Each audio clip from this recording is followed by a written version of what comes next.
My 2025 NFL draft grades continue where I grade every pick for every team, this time the AFC East. We're starting this division off with the Buffalo Bills draft class, and they got good players. I just don't think they were the right players for what the Bills need as a team, really. Now, Maxwell Hairston was the first round pick for them. I am not a Hairston guy. I know he ran a fast 40, but he's a bit grabby, he's a bit light. I think his technique is a bit messy at points, and he's a zone ball hawk corner, which is good, right? You want your corner to be a ball hawk. Obviously, you want that ball production, but I just didn't love Hairston, I think, as much as everyone else, or specifically the Bills did, clearly by drafting him in the first round. I didn't have him as a top 50 player for me, so I didn't like that pick. Now, TJ Sanders, good player, right? He is a good player, but the Bills don't need a pass rushing defensive tackle.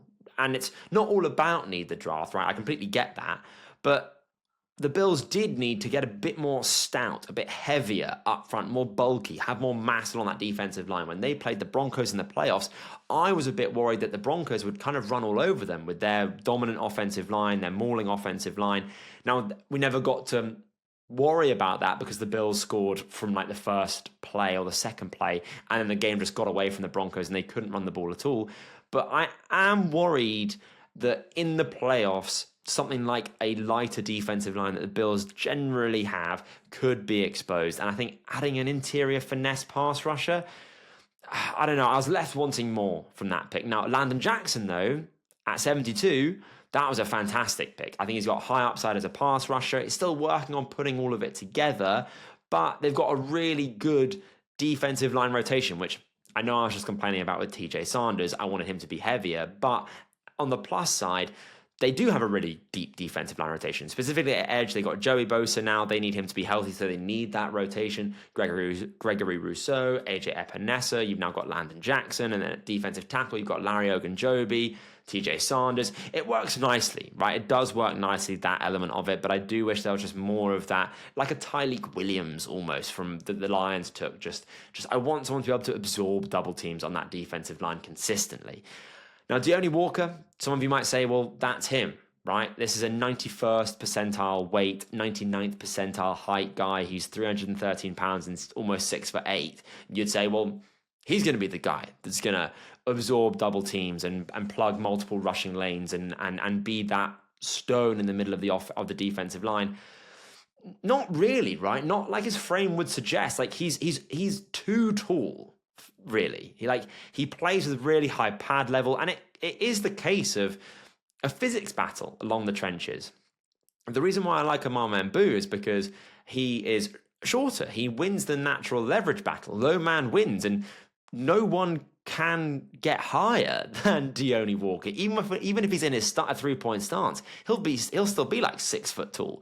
So I know he's got the mass, I know he's got the frame, but it's more than just about being heavy and tall. Otherwise, we'd see like really large people just play defensive line, and we see large humans, but they know how to use their weight. These guys are athletes, they're muscular, they understand how the human body and physics work. Deone Walker's just too big. I don't think that he's really going to fill the role that I need him to fill, frankly. And now Hancock, I really like him. He was a really solid player for Ohio State. He kind of moved all around that defensive formation for Ohio State, but I think they'll probably slot him in at nickel. I think he could start there potentially, but at the very least is a nice depth piece for them. And Dorian Strong from Virginia Tech. This is such a weird situation with Dorian Strong and Maxwell Hairston. I almost kind of prefer Dorian Strong. I definitely prefer where they got him. But the gap between Maxwell Hairston and Dorian Strong for me is not the gap between a first-round pick and a sixth-round pick, is what it boils down to. And really, I'm getting quite a lot of similarities, kind of a lot of callbacks, if you will, not between the style of player, but the situation with Kaya Elam and Christian Benford. Kaya Elam was drafted in the first round in 2022. Christian Benford was drafted in the sixth round in 2022. And Kaya Elam is no longer on the team. Christian Benford is the starter. A lot of callbacks, right? History doesn't repeat, but it does echo. And this is definitely a very strong echo of 2022. Overall, I'm going to give this draft a B-. I don't think the Bills really made themselves a better team here, clearly. They added some talent, absolutely, but not like the Eagles got a lot better as a team. I think the Chiefs got a lot better as a team. And I think the Bills, in the draft at least, didn't really make the same waves that those teams did, those other contenders did. And they're still missing a clear outside wide receiver one. There's no, like I said, Tyreek Williams or Kenneth Grant to just gobble up double teams on the interior. They're good players, sure, but they're not ones that I would hope will help as much. Sorry, let me get my words out. They're not the type of players that I think will help the Bills as much as I hope they will. Now, the Miami Dolphins, really interestingly, had a very clear vision with what they were going to do in this draft, and it was just to get more physical. They took Kenneth Grant in the first round. Love the player, love the fit. It wasn't something that I thought the Dolphins were going to do, but nevertheless, I still love it. He's a run-stuffing nose tackle who I think has a lot of potential to be even better in both the run and the pass game. This guy from Michigan was winning on vibes alone this year, right? No real technique to talk about. No corkscrew technique when taking on double teams, getting down low and turning your shoulder, try and split that double team. Like I said, he was just winning on feel, on vibes. And if you can coach him, which I'm sure you'll be able to, he's going to be a really, really good player. I had him at 14, so it's not a steal, no A+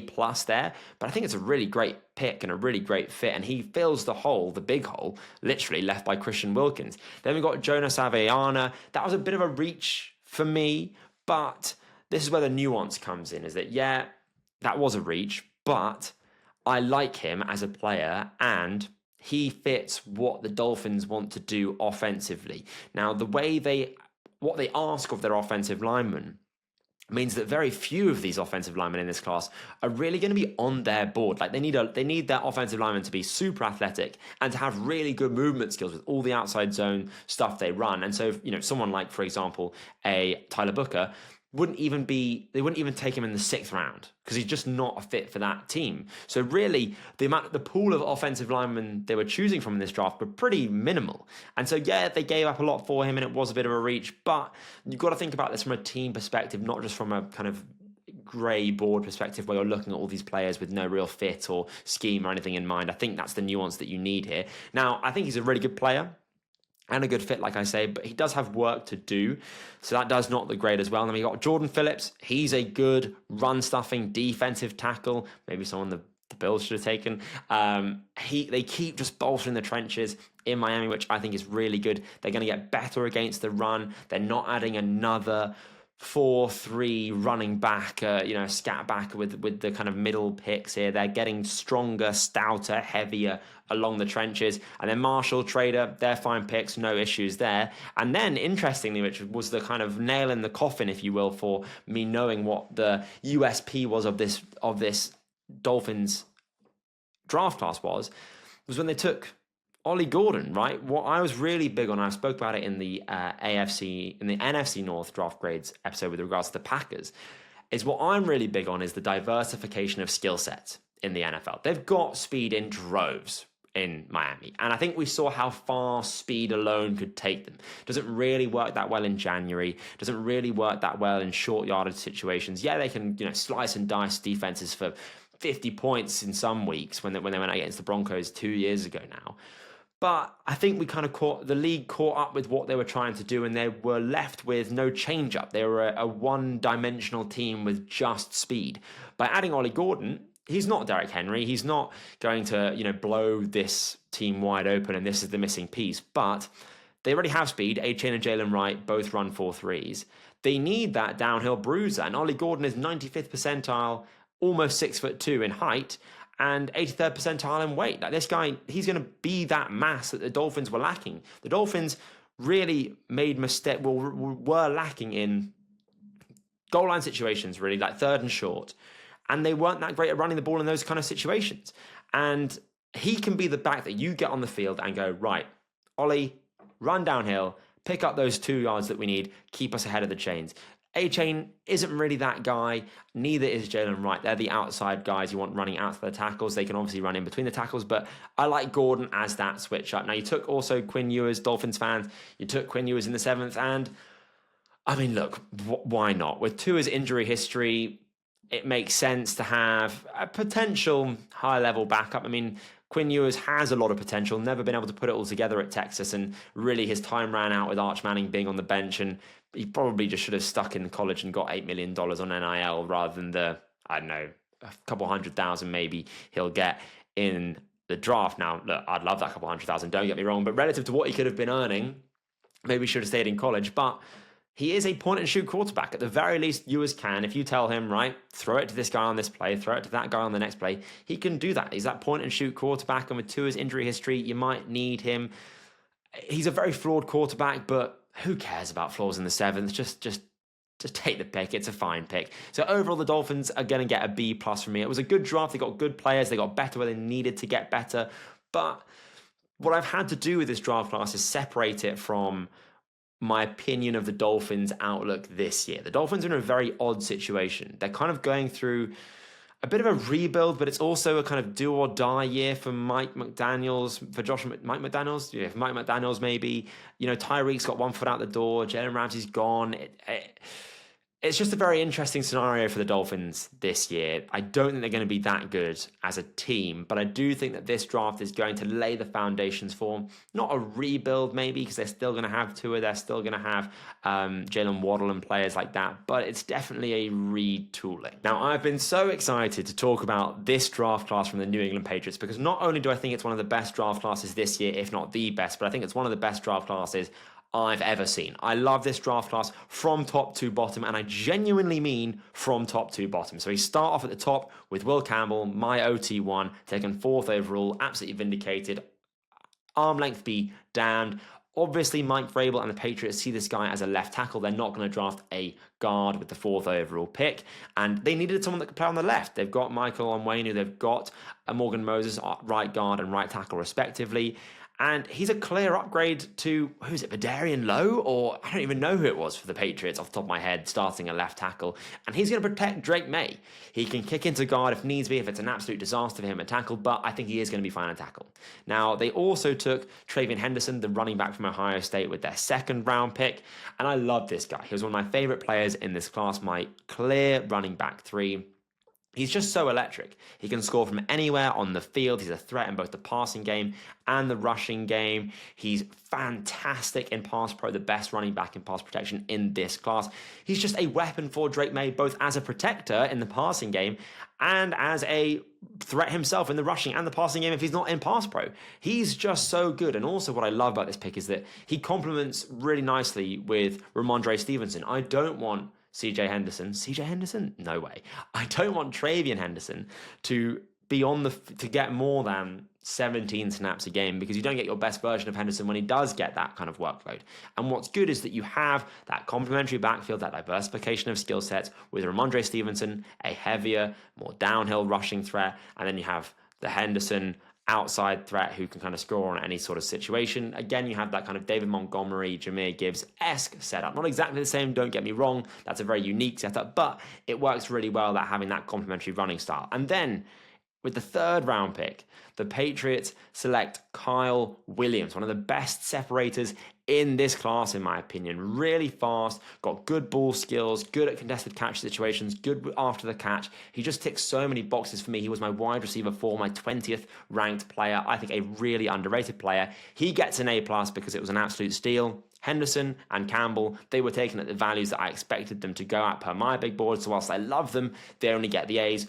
But Kyle Williams, I think he could be one of those players that people are surprised could be like a wide receiver 1A/B. I genuinely believe that of Kyle Williams. I think he ticks so many boxes, despite not being a fantastic athlete, which is why he fell this low, but I'm really high on him. Then they took Jared Wilson, my highest graded pure center in the class in the 3rd round. Freakish athletic profile. This guy has a 98th percentile 40-yard dash. Sign me the hell up for that. And then they took Braden Swinson at pick 146. Braden Swinson was my 46th ranked player. They got him 100 picks after I thought he should go. That is absolutely bonkers value. I think he could be one of the starting outside linebackers. The Patriots have a very funky defensive scheme, but as an outside linebacker, I think Braden Swinson can start there. I know they had Howard Landry. They paid him a lot of money. I could even see him being better than Howard Landry, genuinely. I'm not that moved by Howard Landry. I said it in the free agency breakdowns I did. But I just love Braden Swinton, man. I think his power profile is going to translate to the NFL. He's not a very bendy pass rusher, don't get me wrong. He's not going to be one of the best pass rushers in the league. But to get a good pass rusher at 146, wow, fantastic, fantastic. And the rest of the picks were really good, but I actually want to shout out 2 undrafted free agents. Like I said, I meant from top to bottom, and this is the bottom. They also signed Lan Larrington, my favorite player in this class, and running back from UC Davis. He can do genuinely everything. He's a fantastic route runner from the backfield. He was a wildcat quarterback. He runs away from guys on the UC Davis field. He was just so good. His tape was the finest tape I've ever watched. And they also took Efton Chisholm from Eastern Washington, the receiver that was cooking up guys at the East-West Shrine Bowl, having just that spread of talent from your first overall pick, well, the 4th overall pick in the first round, to undrafted free agents. This draft class genuinely has it all. It's an A+ from me. Absolutely brilliant class. You've got people that are protecting Drake May. You've got weapons for Drake May. You've got potential starting defensive linemen. You've got depth pieces. You've got long shots on the undrafted free agent who could maybe become players if they do have that trajectory. It has it all. And I genuinely believe, as a Drake May fan, I genuinely believe the Patriots are going to surprise a lot of people this year, and part of it is to do with how great this draft class is. And finally, the New York Jets. I think this draft class isn't getting the love it deserves. I think they absolutely understood the brief. The Jets know where they are at as a team. They're in this rebuilding, retooling phase of their history. And it was a take your medicine kind of draft from the Jets. And I love it, and I'm so here for that. I'm here for that awareness. The first round pick was Aman Membu, a tackle from Missouri. This was a great pick. I convinced myself that they should go offensive line a few weeks before the draft because it just makes so much sense. And I'm glad to see the Jets agreed with that consensus. At their offensive line now, they've got Olu Fashanu, Joe Tippmann, Elijah Vera-Tucker, and Aman Membu. 4/5 of their offensive line have now been drafted in the last 5 years. That is a really good, young, exciting offensive line. It's good for Justin Fields as a rushing quarterback. He can maybe have lanes. He can maybe have time in the pocket. He likes to hold on to the ball for ages. But it's even better for the quarterback who the Jets presumably will be drafting in 2026 or 2027 if Fields shows enough. So it just sets this team up so nicely for the future. I love Membu as a player. I love the fit where he needs to play on the right side. But I love, really, what it means for this team going forward even more.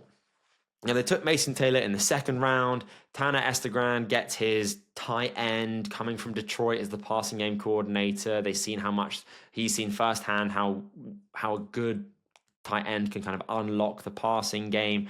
And Mason Taylor isn't going to blow anyone away. He is not a top tier tight end prospect. He's not going to be a Brock Bowers. He's not going to be even like a Dalton Kincaid, I don't think. But he's going to be a rock solid tight end. You can stay on the field for 3 downs. You don't have to take him off. You don't have to take him off. He would be an upgrade for like most teams' starting tight end, because I don't think there's that many good tight ends in the NFL. And I had him at 39. They got him at 42. That's bang on. Fields a need. Great player. Great pick. Nothing more to be said there. Now, Azareye'h Thomas. I love Azareye'h Thomas. And Aaron Glenn loves his press man cornerbacks. And Azareye'h Thomas is a press man cornerback. I saw this guy on the field in Dublin when FSU took on Georgia Tech. The start of a terrible season for FSU, but he is massive. Thomas is 6'1". And you feel all 6'1" of him on the sidelines. Trust me, he's a long cornerback, a fluid mover. He is slow, which is concerning, and the trick is out now with him. The cat's out the bag. We know that he's slow. He didn't test particularly well, and you best believe that if he's on the field, NFL quarterbacks, NFL offensive coordinators are going to go after this guy. He's, if he can stay in phase with you, if he can get his arms on you, then he'll be all right. If someone's even with Azareye'h Thomas, they're definitely leaving, and I'm worried that might kind of show up in the NFL. But in the 3rd round, I'm fine with that risk. Absolutely, this is a great pick. I have him at 35, so to get him in the 3rd, a potential starting cornerback, really good. I saw Azareye'h Thomas quite like Kamari Lassiter, not because they're the same style of player, But because Lassiter, kind of a bit of an underrated cornerback prospect, went to Houston, had Derek Stingley as the CB1, he was the CB2, Thomas is going to have much the same career at the beginning. He's going to go to New York, where Sauce Gardner is the CB1, he'll be the CB2. I really like the fit, honestly, I really like it. Now, they took Arian Smith in the 4th. I don't like this pick.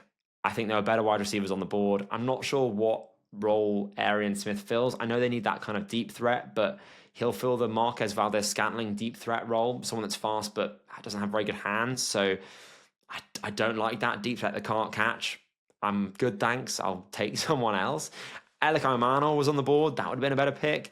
And Malachi Moore. He could be a starting safety for this team in a few years' time if Andre Sisco's one-year deal doesn't get re-signed. And the other picks are really good as well. So overall for me, this Jets draft class was a clear A. They've set themselves up for success. I think not for this year. The Jets might not feel this draft class this year. It takes a while for offensive linemen to develop and adapt to the league. And Marmembu is likely going to be no exception to that. But they've set themselves up for 2026 and beyond. And I think it was just a smart, sensible, long-term vision of a draft. And it was a great class. But what do you think of these draft grades, of these draft classes? Make sure you let me know in the comments down below. Do like the video. Your support is greatly appreciated. And subscribe for more draft content. We're almost at 1,000 subscribers. I would love it if we got there by the end of the week. But I've been your host, Dom Corbs. This has been Corbs NFL. We'll see you on the next video.